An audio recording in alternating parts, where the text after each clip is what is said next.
Well, I've done all the bird seed and the birds are in fine voice this morning, and one fine voice I've heard is coming from up there somewhere. It's a willow warbler, which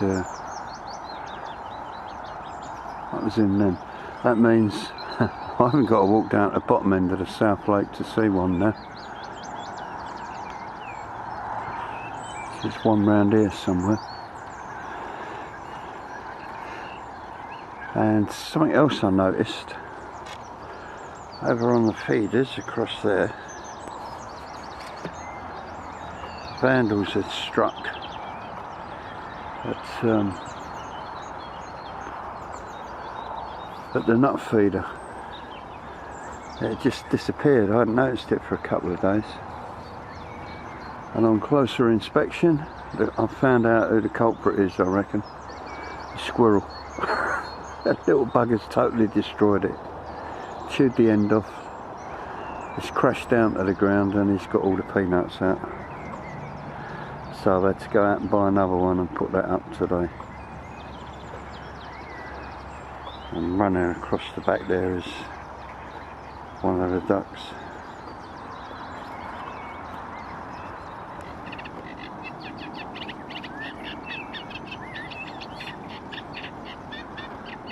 Somewhere in there is the reed warbler. I can't find him though.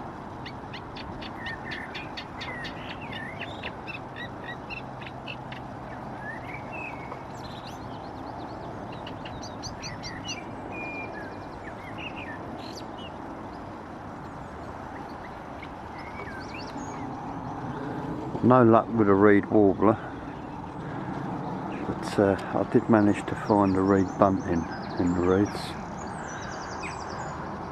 Haven't really got the time to spend searching him out, so birds are going to have to present themselves to me a bit this morning because I've got work. But I'm going to check all around this scrub area in a minute and make my way across there to where the footbridge is, and then walk round the South Lake first, I think, because I've seen an awful lot of sand martins there again, so we'll check them out too.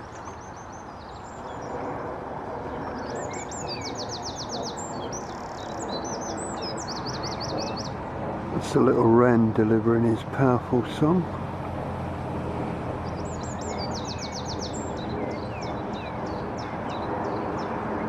Chiff in the background. Wow. We've now got a pair of common terns over here, and I've just counted a third.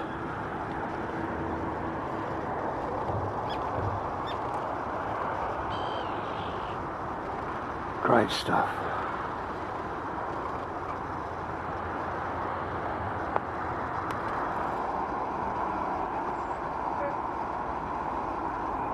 Across there in the distance, this may or may not be picking up.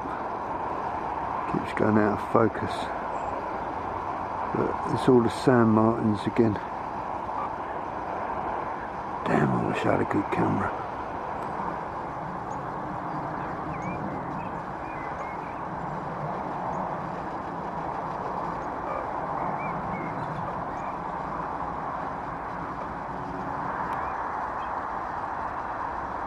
There's a lesser black-backed gull,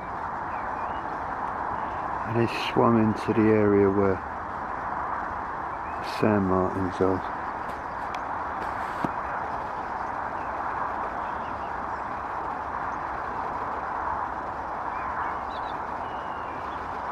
And one or two swallows.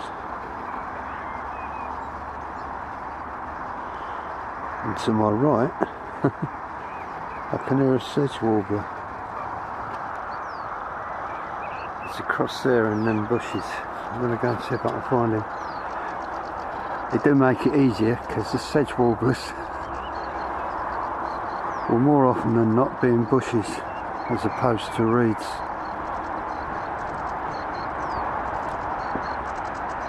Let's see if I can find him.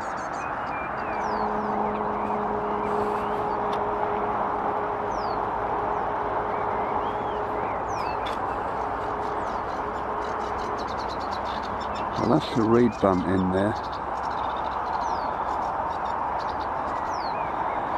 And to the left of him, across here, is the elusive sedge warbler. I caught the briefest of glimpses earlier. So I know it's him. But it's tucked right inside that bush.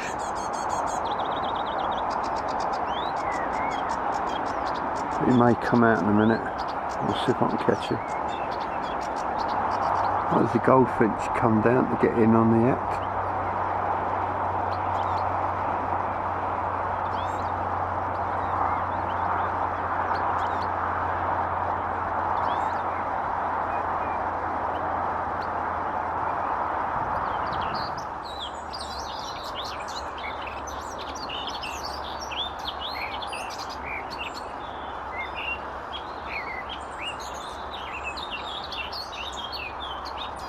There's a pair of blackcaps chasing each other around there. There's one of them there.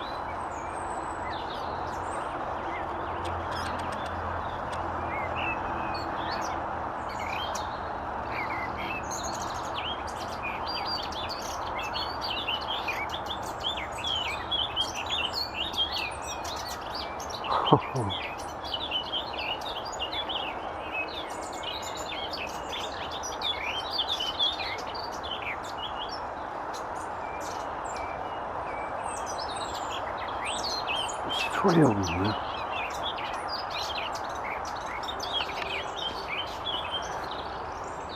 There's 3 or 4 birds chasing each other around in here. Now I'm wondering, maybe could one of them be a garden warbler being chased away? The calls are very, very similar. It's certainly very vocal.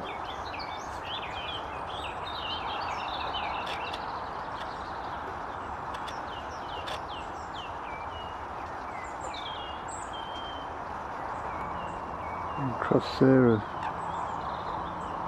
3 male mallards feeding.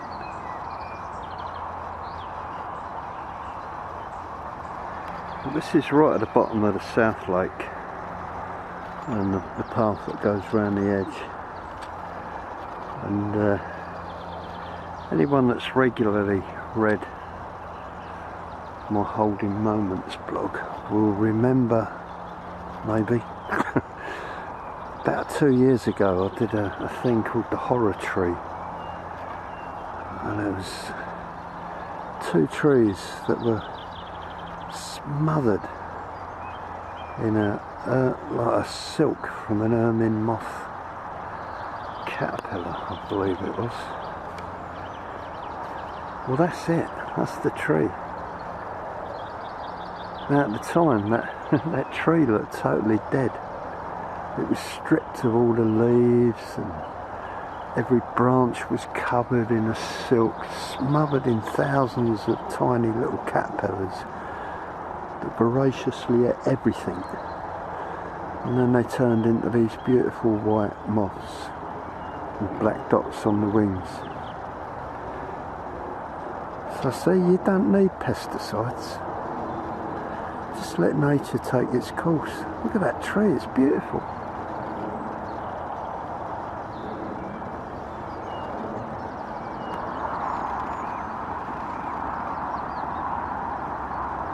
Wow. The swallows and sand martins are still skimming around the water. What a fantastic sight.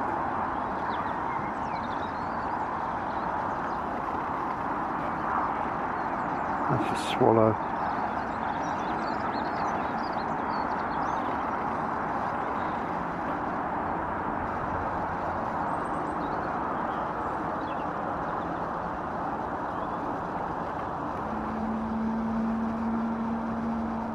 First, a pair of oyster catchers over on the Cormorant Island.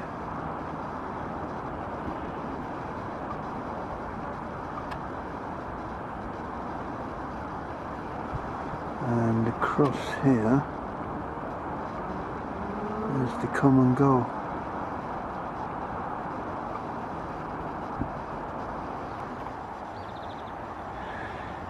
Well, there's a Parks Trust van turned up with 3 young ladies that are setting up this kids activity thing, pond dipping. So I guess it's time for me to go, I think. It's going to be full of kids.